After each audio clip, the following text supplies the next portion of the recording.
Moment of truth.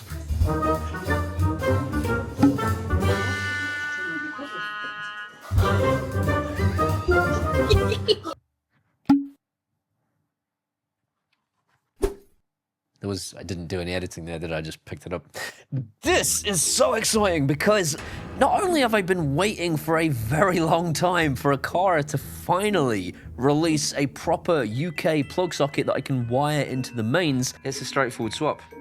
Live, neutral, earth.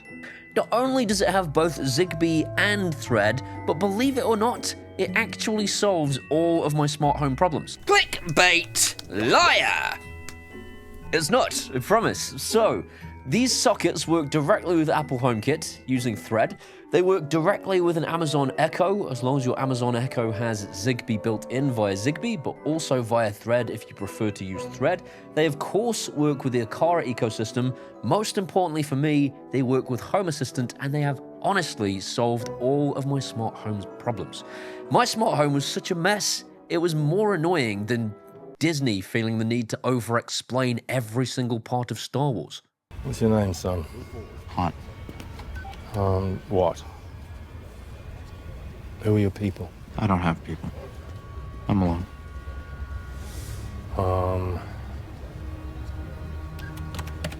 Solo. Oh, that's how you got your name. Han Solo, because you're on your own. I've been waiting since 1977 to find out that little piece of information. I wonder when we'll get to find out why Mon Mothma is called Mon Mothma. Is it because she really likes moths?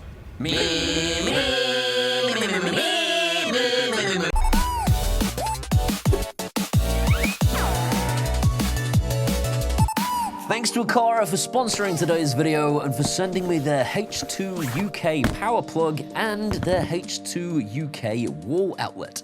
These sockets are basically the same thing, but one wires directly into the mains and one can be plugged into an existing socket. We're also going to be looking at something someone should have shown you in Home Assistant a very long time ago for diagnosing Thread. This is mind-blowing to me. But first of all, let's go back to the past to show you how I unboxed this thing and what I discovered.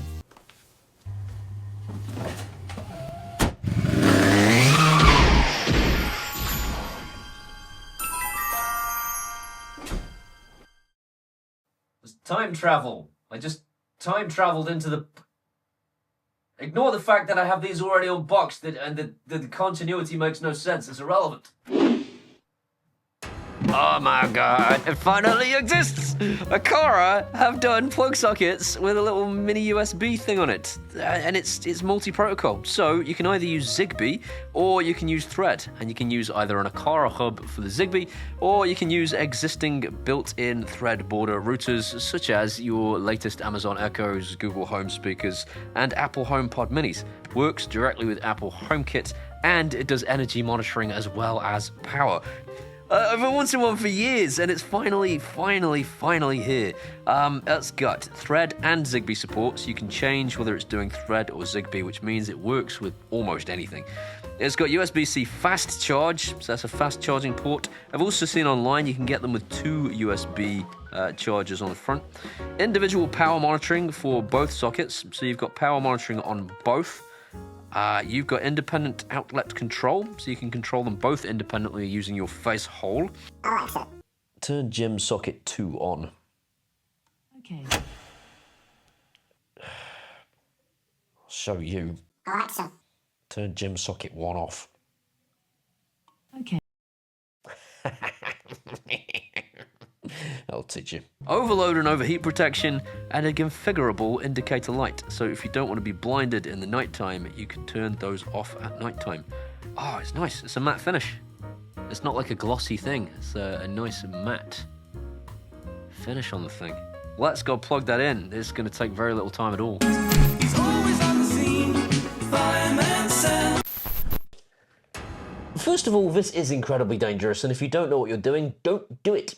I can't be dealing with the people in the comment section going, you will kill yourself if you follow Paul Hibbert's advice. I'm going to make this as simple as possible, right? You take these screws... Advice redacted, because people get very angry with me. Advice redacted. Advice redacted. People get very angry. Advice device redacted. Testing a live circuit with electric on to check my tester works. The electricians will bitch in the comments anyway. Then we cut the power and we test that it's off, because 240 volts will kind of wreck your day. Then I bridge these cables with the Wago connector so the lights are always on. The electricians will bitch in the comments anyway. Then we screw on a blanket plate, the links are down below, it's an affiliate, and that's how I get paid.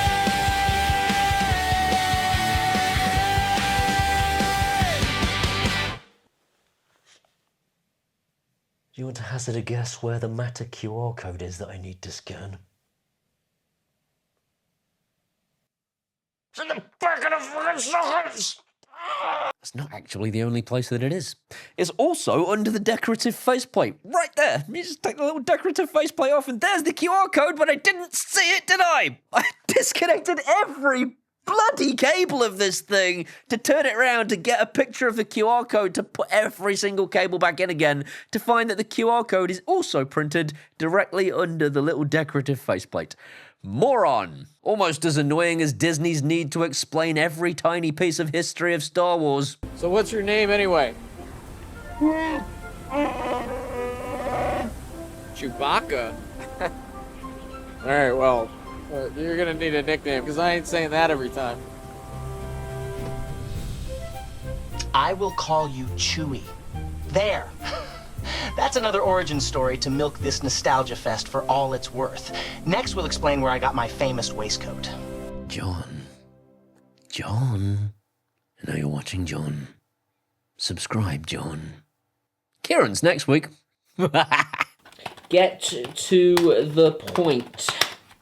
So how do these things help your smart home? You might be asking yourself after having clicked on a video specifically about that and then been dragged through a big storyline about installing them.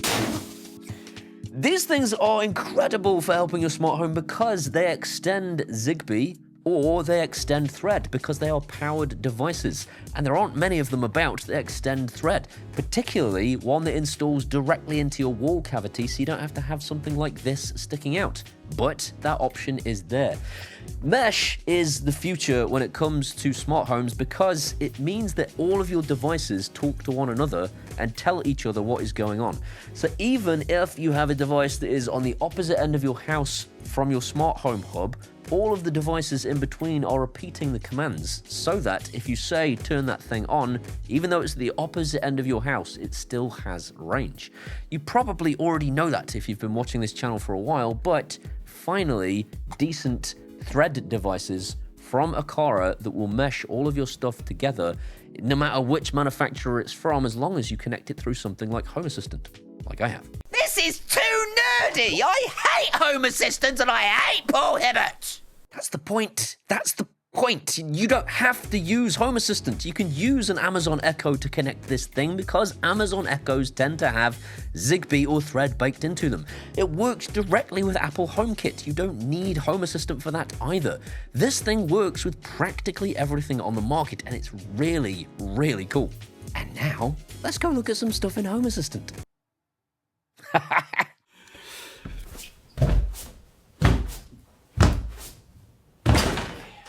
Your Home Assistant undoubtedly does not look like this because you're not a preposterous nerd. Shut up, Wesley. Shut up, Wesley. This is my version of Home Assistant. Yours probably looks different, but everything is in the same place. And I just wanted to show you this. If you go to Settings, and then Apps, and then to Matter Server, and then go to the Web UI, and then to Thread, you can see your Thread network. I wish I could have seen this sooner. This is fairly new, and I didn't know this existed until very, very recently. But you can actually see each individual device, which of it is connected to which, and which of it is its parent. And when you know what its parent is, you can start to diagnose why things aren't working properly. In my case, I think there might be a major issue with Tado. I've approached them about it and said, I think your Tado border router overtakes my entire network and screws everything up. Don't mind me. Just waiting for Thread to connect.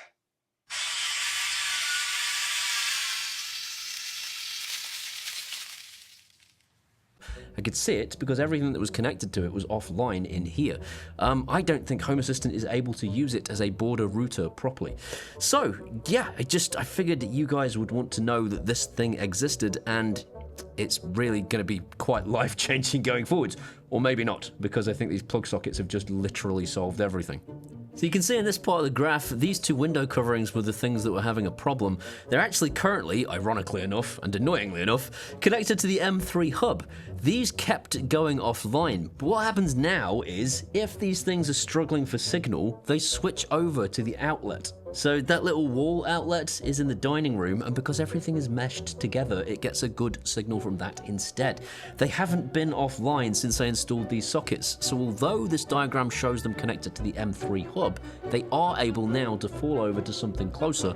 And I think, from all the research I've done, that because Thread is constantly evolving on your network, this will all update at some point, and they'll actually move to a closer operator, in which case it will be the Aqara wall outlet. How cool is that? I don't see the point of any of this. Society has just gotten too bloody lazy. All they've got to do is use their fingers to switch plug sockets on and off like we did in the good old days before all of this nonsense. These are real comments, by the way. Real comments on my smart home channel about smart homes. People saying smart home equipment's pointless. You clicked on a video about... Excuse me a moment.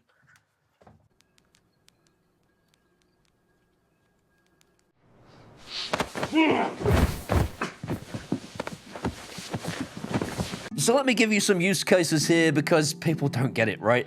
This thing measures energy, so you could have it switch off once a certain amount of usage had been had.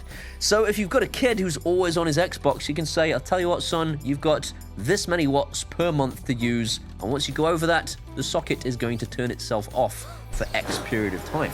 That's a really cool use case. What? Your son now hates me. Because they measure energy usage in real time, you could use it to tell you when your washing machine had finished. If you have an old school washing machine that can't tell you, you could get a notification on your phone once energy drops below a certain amount after having gone up a certain amount, and therefore you'll know that the washing machine had come on and had gone off and it's time to empty it. You can use them in conjunction with Aqara presence sensors, so that when you have left a room, the plug sockets turn off, which will save you tons and tons of electricity if you put these things all over your house. When I have left a room, turn all of the things off, including those things that are normally on standby. If you are a Home Assistant user and you have a dumb device and you want to know if it is on or if it is off, plug it into one of these and you'll know whether it's on or whether it's off, because it will either be using energy or it won't. These things are great for turning dumb devices into smart devices, because not only can you control them by turning them on and off, you can also tell whether they are on or off already because of their energy usage. There are a whole bunch of other use cases, but for me personally, it's primarily about extending the range of my mesh. I have Thread devices that have just gone offline constantly because they are too far away from the router, and now, finally, I've got a powered device that sits between the two that also serves another function. These things are absolutely awesome. So, what's wrong with it? And now for the elephant in the room. This guy is here every week.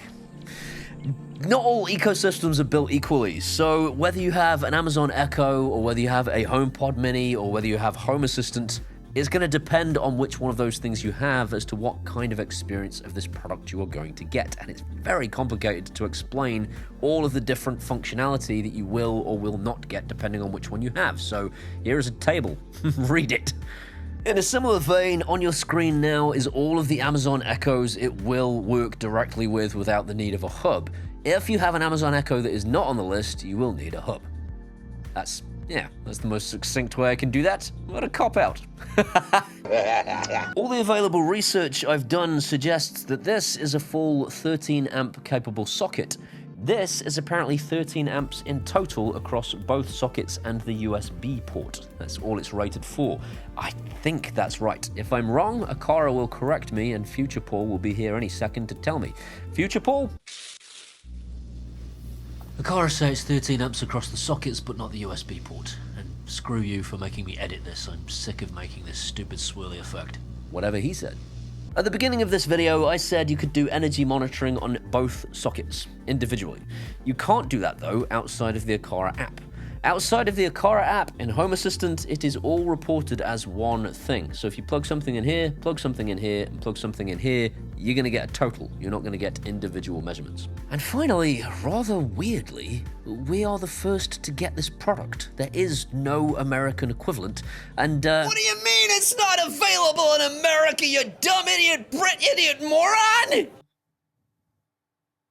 there's no... It has to be available in America. There's currently no American equivalent. Unsubscribe, you idiot, Brit idiot moron! America, I'm sorry. I'm hoping it will come if you just give it some time. That's what she said. And that's what she said. The EU equivalent is a thing, but it doesn't have the same level of functionality at all. So bear that in mind. I think it's Zigbee only, so even though they're calling it the H2, they haven't included Thread in the EU version. So watch out for that, I guess. Oh, and one more thing I nearly forgot. So it comes with that little cool spacer, which is great, extends the black box, but it comes with piddly little screws. Aqara thought, you know what? We're going to extend that by 10 millimeters and give them screws that are this big. Perfect! Off to B&Q with you.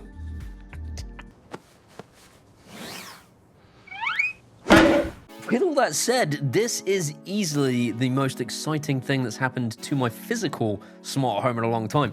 If you didn't see the software thing, the open code thing recently in Home Assistant, go check out that video. I'm literally using it right this second. But yeah, if you're looking for a physical hardware solution that's going to solve a whole load of your problems, whether you're using Zigbee or Thread, this thing will extend your Thread network. Also, have another look at what I was talking about with a Home Assistant Thread network checker, where you can actually look at the little bubbles and figure out what's wrong, because seriously, that's game-changing for me.